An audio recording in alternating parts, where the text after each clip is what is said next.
Hello friends, मेरी बगिया में आपका स्वागत है। जैसा कि आप देख रहे हैं, आज हम डेजर्ट रोज़ एडेनियम के बारे में बात करेंगे। ये एक डेजर्ट प्लांट है और ये एक सकुलेंट फैमिली का पौधा होता है।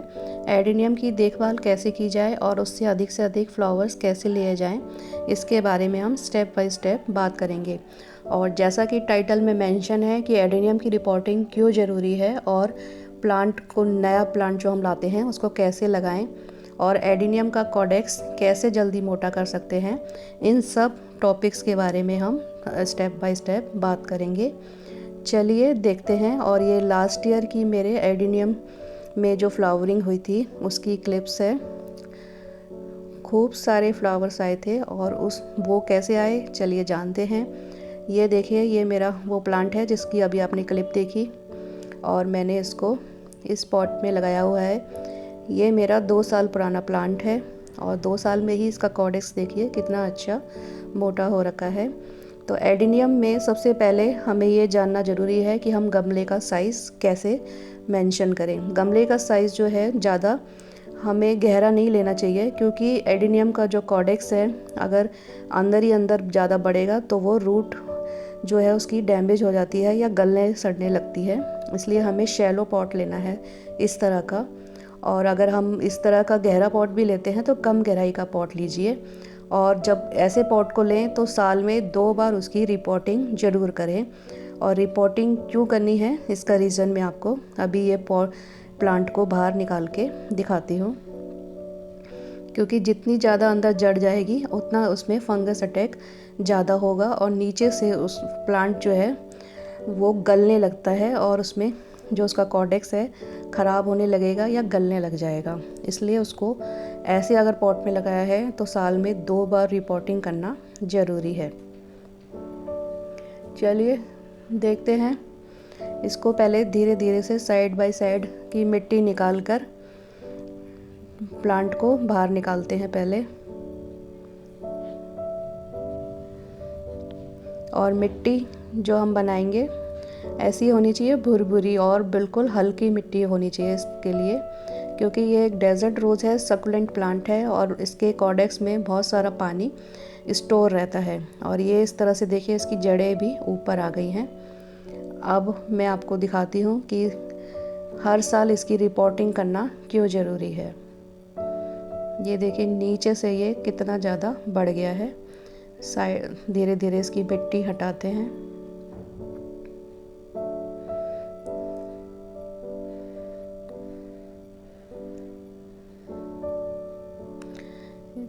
आराम आराम से चारों तरफ की हल्के हल्के मिट्टी हटा लीजिए। देखिए नीचे से भी कॉडेक्स इसका कितना अच्छा डेवलप हुआ है, कितनी अच्छे से बड़ा है।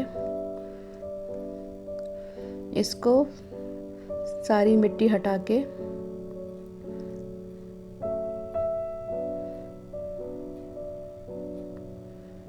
ये देखो धीरे धीरे, और जो जड़ें भी कितनी अच्छी से इसमें आई हुई हैं।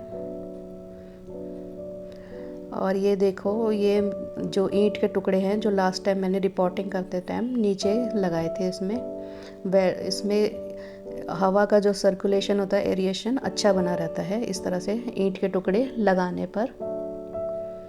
अब आप डिफरेंस देख सकते हो कि 1 साल में ये इतना अंदर इसने ग्रोथ करा है और जो गीला पार्ट है वो अंदर अंदर इतना बड़ा है और ऊपर का पार्ट ऊपर था।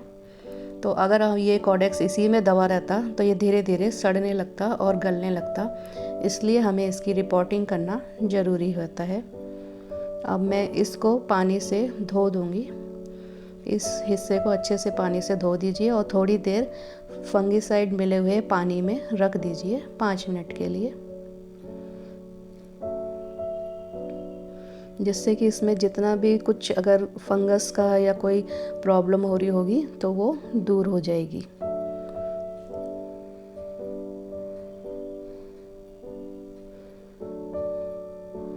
चलिए अब इसको वॉश करते हैं।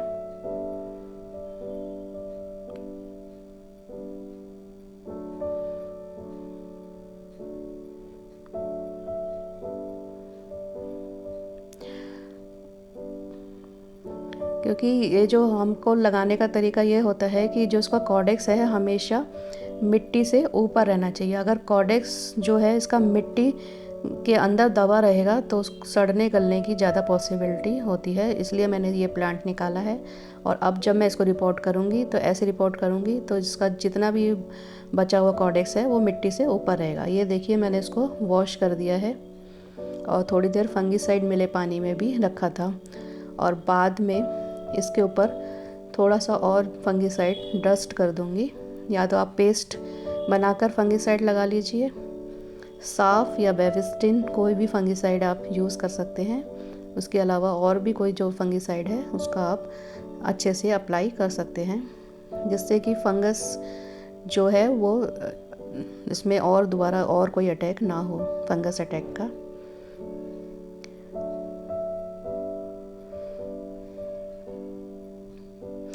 और साथ ही साथ ये अंदर जितना भी पार्ट था उसको दबा के भी देखिए कि कहीं से कोई पिलपिला तो नहीं हो रहा, या फंगस तो नहीं हो रही, या गल तो नहीं रहा कोई पार्ट।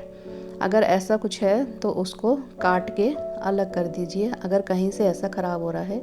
ये देखिए ये छोटी सी जड़ है, ये ऐसी गल रही है, इसको मैं हटा दूँगी। और अब हम इस पॉट में इसकी रिपोर्टिंग करेंगे। उसके लिए ये जो पॉट है इसमें मैंने ऐसे ये टुकड़ा रख दिया है छेद पे, और आज मैं इसमें थर्माकोल के पीस यूज़ करूँगी। लास्ट टाइम मैंने ईंट के टुकड़े यूज़ किए थे। इस तरह का 4 इंची पॉट बढ़िया रहता है एडिनियम के लिए। इससे इसकी रूट्स जो हैं वो साइड बाय साइड बढ़ती हैं और कॉडेक्स मोटा होता है। और ये है तरीका एडिनियम का कॉडेक्स मोटा करने का। एक तरीका तो यही है, इस तरह का पॉट का सिलेक्शन करके। इससे जो भी कॉडेक्स है और उसकी जो जड़ें बढ़ेंगी वो डीप में नहीं जा पाएंगी, वो साइड में डेवलप होंगी और इस तरह से साइड बाय साइड और रूट्स को बढ़ाएंगी और उसका कॉडेक्स उतना ज़्यादा मोटा होता जाएगा।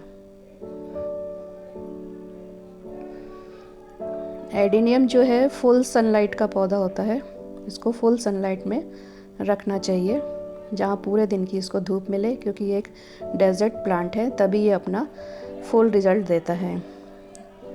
मिट्टी बनाने के लिए ये देखिए ये है रिवर सैंड, बजरी, नॉर्मल गार्डन सॉइल। ये भी कितनी हल्की है, चिकनी मिट्टी या लाल मिट्टी नहीं है, इसको भी रेतीली या हल्की मिट्टी लेनी है। इस तरह से चिपचिपी मिट्टी नहीं होनी चाहिए। अगर आप 2 पार्ट रेतीली मिट्टी लेनी है तो 1 पार्ट हमें गार्डन सॉइल लेनी है। रेतीली मिट्टी ज़्यादा लेनी है, और ताकि जैसे ही हम उसमें पानी डालें वो तभी के तभी ड्रेन आउट हो जाए और उसमें पानी ना रुके, तभी एडिनियम अपना बेस्ट रिज़ल्ट देता है। अगर पानी रुकता है तो एडिनियम की जड़ें खराब हो जाती हैं और एडिनियम अच्छी परफॉर्मेंस अपनी नहीं देगा। ये गोबर की खाद है, गोबर की खाद भी सूखी और अच्छी तरह से डिकम्पोस्ट होनी चाहिए।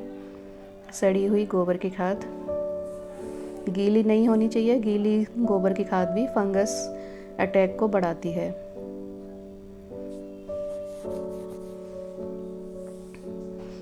एक पार्ट हम गोबर की खाद लेंगे। ये नीम खली है, नीम खली तो बहुत ही ज़रूरी है, और ये बोन मील है।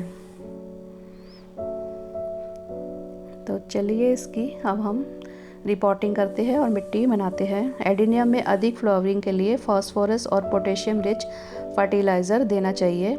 इसके लिए हम बोन मील, मस्टर्ड केक, काऊ डंग, और क्योंकि इसमें जो गोबर की खाद होती है बहुत अधिक माइक्रो न्यूट्रिएंट्स होते हैं, और डीएपी और पोटाश भी मैं डालती हूँ जब इसमें फ्लावरिंग का टाइम आता है, क्योंकि डीएपी और पोटाश जो है फ्लावरिंग के लिए मस्ट होता है। और लिक्विड मैन्योर भी हम कभी कभी इसको दे सकते हैं। ये फंगीसाइड से मैंने इसको डस्ट कर लिया है चारों तरफ से। फंगीसाइड का जो है एडिनियम में एक मेजर रोल होता है, आप इसकी जगह हल्दी भी यूज़ कर सकते हैं। तो अब रिपोर्टिंग के लिए मैं इसमें सबसे पहले नीचे थर्माकोल के पीसेस डाल रही हूँ। ये एरिएशन का, बढ़िया एरिएशन का काम करते हैं और बहुत अच्छी सॉइल मिक्स बनाएंगे ये एडिनियम के लिए। इस तरह से नीचे थर्माकोल पीसेस में डाल दिए हैं। अब हम इसमें ये रेत डालेंगे जो कंस्ट्रक्शन में यूज़ होती है। एडिनियम की मिट्टी ऐसी होनी चाहिए कि पानी डाला और निकल गया तुरंत।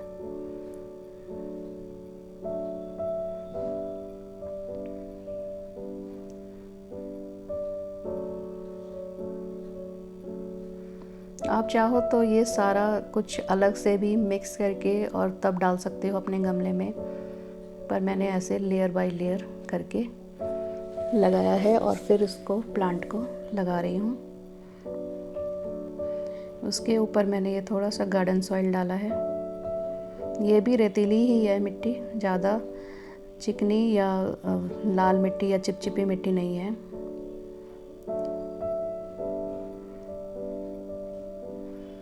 एक लेयर इस तरह से गार्डन सॉइल डाल दी है। और अब मैंने इसके ऊपर ये गोबर की खाद डाल दी है, थोड़ा सा बोन मिल,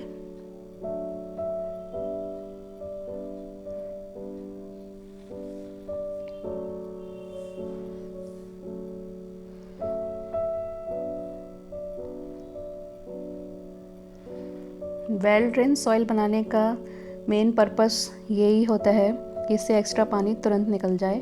इससे पौधा अपने आप को सरवाइव कराने के लिए अपने कॉर्डेक्स में जब भी इसको पानी मिलेगा तो उसको स्टोर कर लेता है, और इससे इसका कॉर्डेक्स जो है वो मोटा होता है। तो इस तरह का साइज़ का पॉट और ऐसे वेल ड्रेन सॉइल, ये दोनों कॉर्डेक्स को मोटा करने में मेजर रोल निभाते हैं। ये मैंने थोड़ा सा रेड पोटाश डाला है। पोटाश और फॉस्फोरस ये दो फ्लावरिंग के लिए बेस्ट रहते हैं। जो जैसे मैंने आपको शुरू में वीडियो शेयर करी है, उसमें आपने फ्लावरिंग देखी, वो सब इसी जो मिक्सचर का नतीजा था। और ये कुछ दाने मैंने DAP के डाले हैं। अब हम प्लांट को इसमें सेट करेंगे। हल्की सी जगह बनाकर इस तरह से सेट करना है कि जितना भी इसकी बस रूट पार्ट अंदर जाए और बाकी का सारा कॉर्डेक्स ऊपर की तरफ रहे। इस तरह से इसको सेट कर दीजिए जहाँ पे ये आराम से सेट हो जाए। और फिर ये जो ऊपर की रूट्स हैं, अगर आपको अच्छी नहीं लगती तो आप इसे काट सकते हैं। मैंने नहीं काटी है, इनको रहने दीजिए। और अगर आपको काटनी है तो काट सकते हैं। इस तरह से इसको सेट करके फिर साइड बाय साइड से और मिट्टी डाल के अच्छे से दबा दीजिए चारों तरफ से, ताकि एयर पॉकेट्स ना रहें।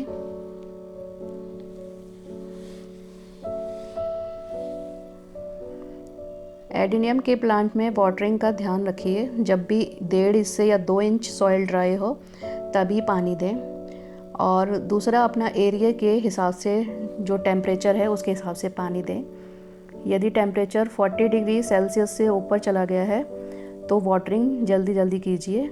ऐसा ना हो कि आप यही सोचें कि एडिनियम के जो प्लांट में पानी कम देना है तो आप उसको पानी कम दें, लेकिन ये भी ध्यान रखिए कि हमने जो अपना एडिनियम है वो इतने छोटे से पॉट में और गमले में लगाया हुआ है, तो उस हिसाब से हमें उसकी वाटरिंग का भी ध्यान रखना पड़ेगा।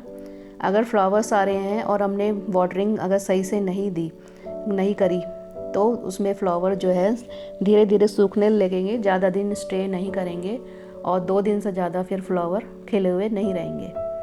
अगर आप चाहते हैं ज़्यादा से ज़्यादा दिन तक फ्लावर खिले रहें तो वाटरिंग पर ध्यान रखिए। ज़्यादा गर्मी है तो 2 टाइम सुबह शाम वाटरिंग कीजिए। I hope you like the video. अगर आपको ये वीडियो अच्छी लगी है तो प्लीज़ लाइक, कमेंट, शेयर और सब्सक्राइब भी कर दीजिएगा ऐसे ही और इंटरेस्टिंग वीडियो के लिए। मिलते हैं नेक्स्ट वीडियो में। ऐसा रिजल्ट आप भी पाइए और अपना एक्सपीरियंस शेयर कीजिएगा। मैक्सिमम फ्लावरिंग अपने प्लांट में पाइए और इस तरह से इसको लगाइए, चाहे पुराना प्लांट हो या नया प्लांट। Okay, bye.